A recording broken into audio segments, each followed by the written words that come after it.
नमस्कार दोस्तों, मैं आपको स्वागत करता हूं मेरे इस शो पर जीव वेंकट लाइव इन पिक्चर। मैं आप लोगों का आभारी हूं।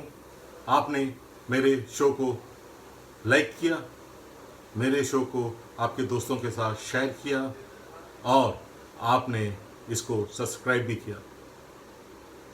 दोस्तों, मैं खुश हूं इस बात को लेकर। जैसे कि मैं हर बार बताता हूं कि मैं कोई मास्टर शेफ नहीं हूं, मैं कोई मोटिवेशनल गुरु नहीं हूं, मैं भी एक साधारण इंसान हूं आपकी तरह। मैंने भी मेहनत करके, त्याग करके आगे तरक्की किया। आज जो भी हूं, मेरी मेहनत और मेरी त्याग और लोगों के प्रोत्साहन के कारण मैं हूं। पर मुझे लगता है कि कुछ और एपिसोड करने के बाद मैं भी एक मास्टर शेफ बन जाऊंगा, मैं भी एक मोटिवेशनल गुरु बन जाऊंगा आप लोगों के प्रोत्साहन के कारण। आप लोगों का प्रोत्साहन इतना ज़्यादा है कि ज़रूर मैं कह सकता हूँ कि मैं कुछ ही दिनों में एक मास्टर शेफ और मोटिवेशनल गुरु बन जाऊंगा। इसका मतलब क्या है दोस्तों? मैं एक साधारण आदमी कुछ एपिसोड करने के बाद मास्टर शेफ मोटिवेशनल गुरु बन सकता हूं, तो आप भी बन सकते हैं। ये चीज लागू होता है आपके हर क्षेत्र पर। मैंने तो दो चीजों की बात किया, कुकिंग और मोटिवेशन के बारे में। आप किसी भी क्षेत्र में काम कर रहे हो, यदि आप उसमें मेहनत करेंगे तो आप उस्ताद बन सकते हैं। आइए देखते हैं उस्ताद बनने के लिए क्या चीज़ों की जरूरत होती है। नंबर 1, जिसको मैं कहता हूं DDD, daily dedicated discipline. DDD इसका मतलब ये हुआ रोजमर्रा की निष्ठा के साथ, डेडिकेशन, निष्ठा के साथ अनुशासन।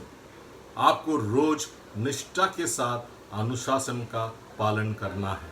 जो भी आप कीजिए, यदि आपने प्लान किया कि मैं सुबह 5 बजे उठूंगा, आपको निष्ठा के साथ 5 बजे उठना है। ये नहीं कि अलार्म बजा, आपने दबा दिया तो 6 बजे उठ रहे हैं, 7 बजे उठ रहे हैं। और हर बार मैं कहता हूं 6 बजे आपको उठना है। रात अपनी है।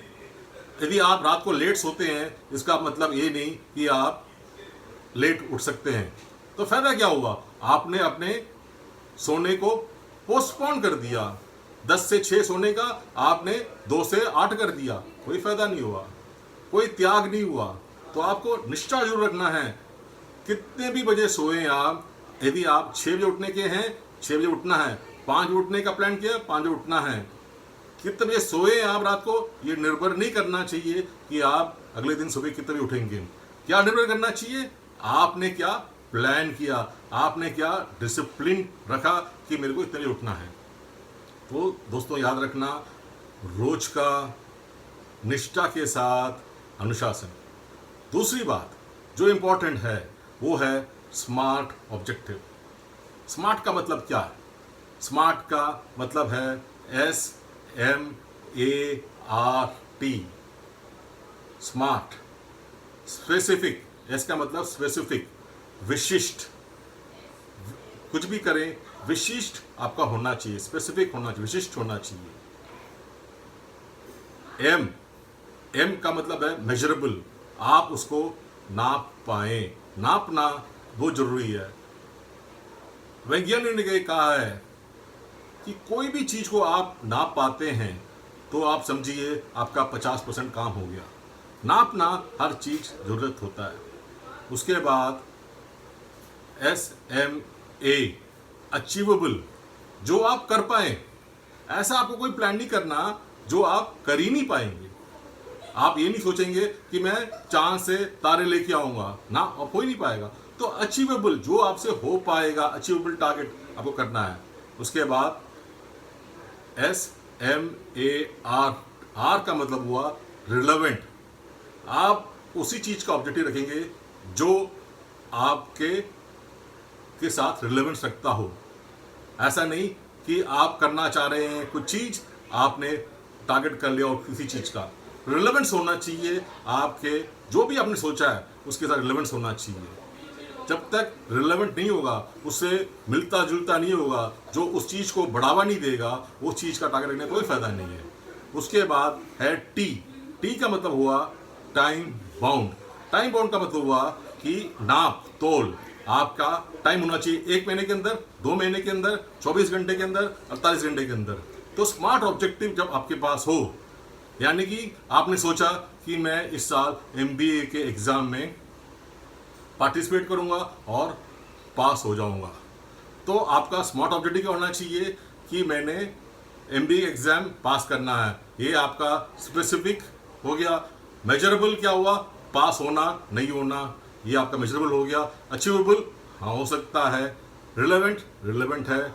और टाइम बाउंड आपने ये करना है। टाइम बाउंड का मतलब क्या हुआ, आपने प्लान करना है पहले हफ्ते के अंदर मैं 2 चैप्टर के सारे क्वेश्चन आंसर्स कंप्लीट करूंगा, अगले 2 हफ्ते में मैं सारे बाकी के क्वेश्चन कंप्लीट करूंगा, 4 हफ्ते बाद उसको वापस मैं रिवाइज करूंगा, 6 हफ्ते बाद मैं उसका फिर रिवीजन करूंगा और टेस्ट अलग अलग तरीके के करूंगा। डिफरेंट टेस्ट होते हैं, डिफरेंट इंस्टीट्यूशन के टेस्ट होते हैं, उन सबको मैं अलग अलग तरीके से दूंगा। तो कुछ भी कीजिए, आप कुछ भी प्लान कीजिए, उसमें 2 चीज़ आपने प्लान करना है। किसी भी क्षेत्र में आप रहिए, उसको 2 चीज़ प्लान करना आपको। DDD, डेली डेडिकेटेड डिसिप्लिन, रोज का अनुशासन बहुत जरूरी है, और स्मार्ट ऑब्जेक्टिव आपके पास होना चाहिए। यदि 2 चीज आपके पास है, मैं गारंटी कर सकता हूं, यदि आप कुछ भी चाहें वो हासिल हो जाएगा। आपको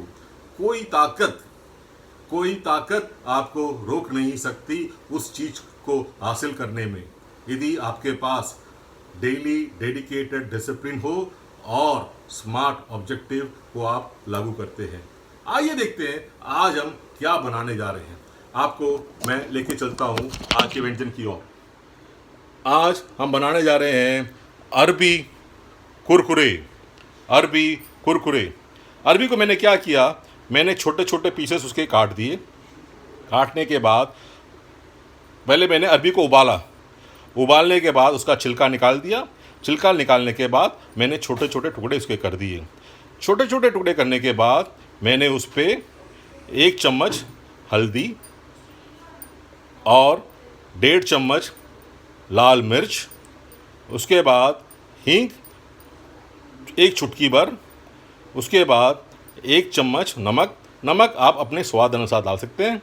उसके बाद मैंने 1 बड़ी चम्मच गार्लिक का पेस्ट उसमें डालने के बाद मैंने मिक्स कर दिया। ऐसे मिक्स करने के बाद आपको 15 मिनट तक उसको छोड़ना है, जिससे वो अच्छे से मसाले उसके साथ घुल जाए। मसाला घुलने के बाद मैं क्या कर रहा हूँ, उसमें कॉर्नफ्लोर 3 चम्मच मैं ऐड कर रहा हूँ। उसके साथ मैं ऐड कर रहा हूँ उसमें बेसन, ये भी 3 चम्मच। उसके बाद मैं बेकिंग सोडा आधा चम्मच ऐड कर रहा हूँ। तो मैंने क्या क्या डाले हैं, तो मैंने उसमें कॉर्नफ्लोर, बेकिंग सोडा और बेसन मैंने ऐड किए हैं मैंने उसमें, और इसको अच्छे से गुन रहा है। यदि ज़रूरत हो तो पानी आप इसमें हल्का सा डाल लीजिएगा, जिससे कि इसमें एक पेस्ट बन जाए। पहले इसका जो अरबी का जो पानी है वो सब पकड़ ले। तब तक मैं क्या कर रहा हूँ, गैस को जला देता हूँ मैं। गैस तब तक जल जाता है। गैस को जला दिया मैंने।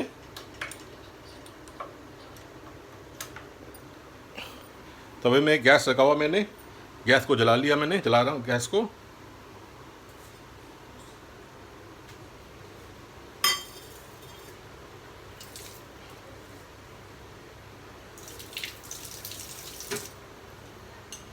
गैस के जलाने के बाद गर्म होने दीजिएगा उसको। गर्म हो रहा है।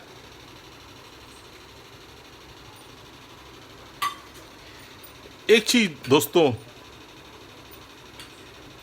जितने भी मैं वीडियो बनाता हूँ उसका मैं कोई, अब मैं जैसे पेस्ट इसका नहीं बन रहा था तो मैंने उसको इसमें डाल दिया, उसको पानी डाला मैंने थोड़ा सा और उसमें पकड़ आ जाए।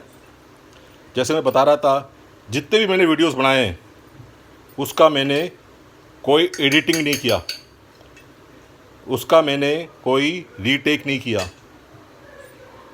कि मेरा विचार है, मेरी सोच है कि ज़िंदगी के मैदान में कोई रीटेक, कोई एडिटिंग नहीं होता है।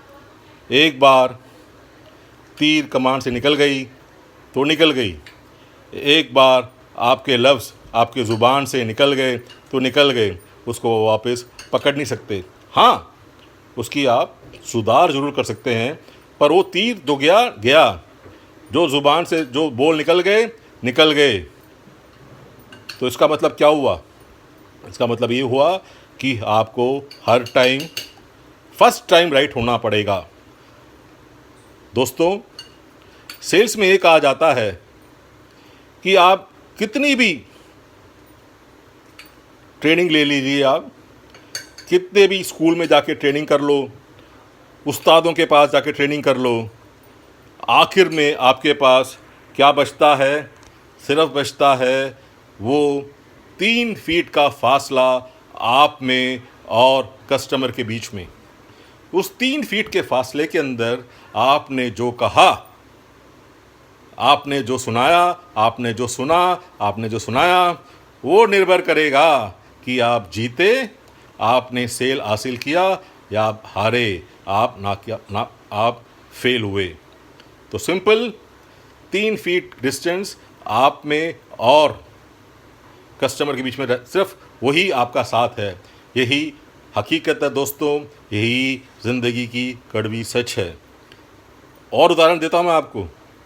एग्ज़ाम में बच्चे खूब पढ़ के जाते हैं, एग्ज़ाम से पहले खूब पढ़ाई करते हैं, साल भर पढ़ाई करते हैं, मगर उस 3 घंटे में उन्होंने जो लिखा, जो एग्ज़ाम में 3 घंटे में लिखा, वो निर्भर करता है कि वो उस क्लास को, उस एग्ज़ाम में अव्वल आते हैं या नहीं आते हैं। सो कहते हैं ना कि यही है हकीकत, यही है असलियत। जब ये हकीकत मालूम है तो हमें कोशिश करना पड़ेगा कि हर टाइम फर्स्ट टाइम राइट हो। जो भी हम करें पहली बार में ही हम राइट हो।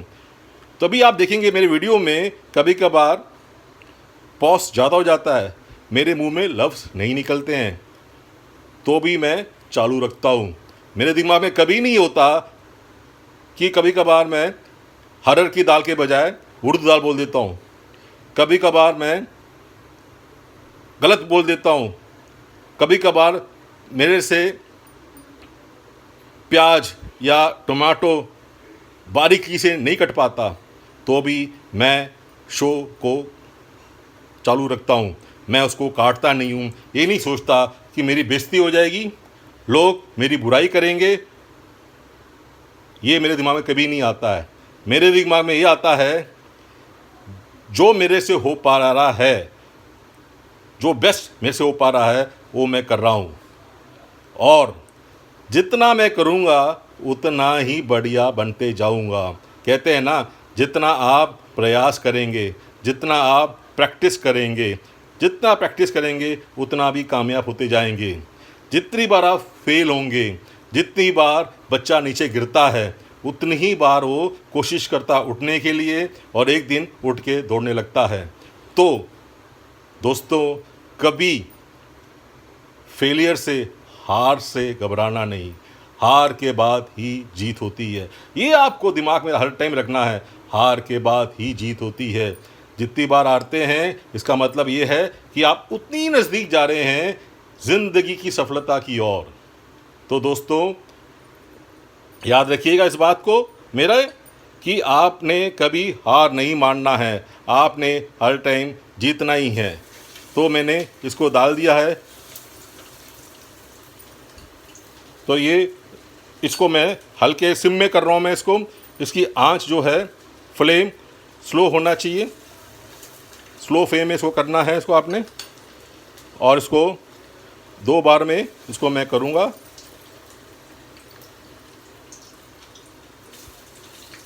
इसको आराम से होने देना, इसको जल्दीबाजी नहीं करना है, स्लो स्लो स्लो फ्लेम में रखना आपने इसको, जिससे जिससे जिससे कि ये अच्छे से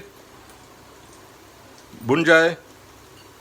और अच्छा देखो कलर अच्छा आ रहा है, धीरे धीरे स्लो आंच में करने होना चाहिए।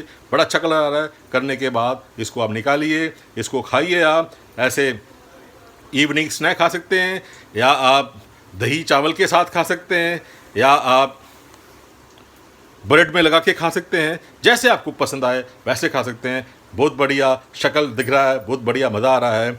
इसी के साथ मैं क्लोज करता हूँ, साइन ऑफ करता हूँ। G Venkat signing off from this show.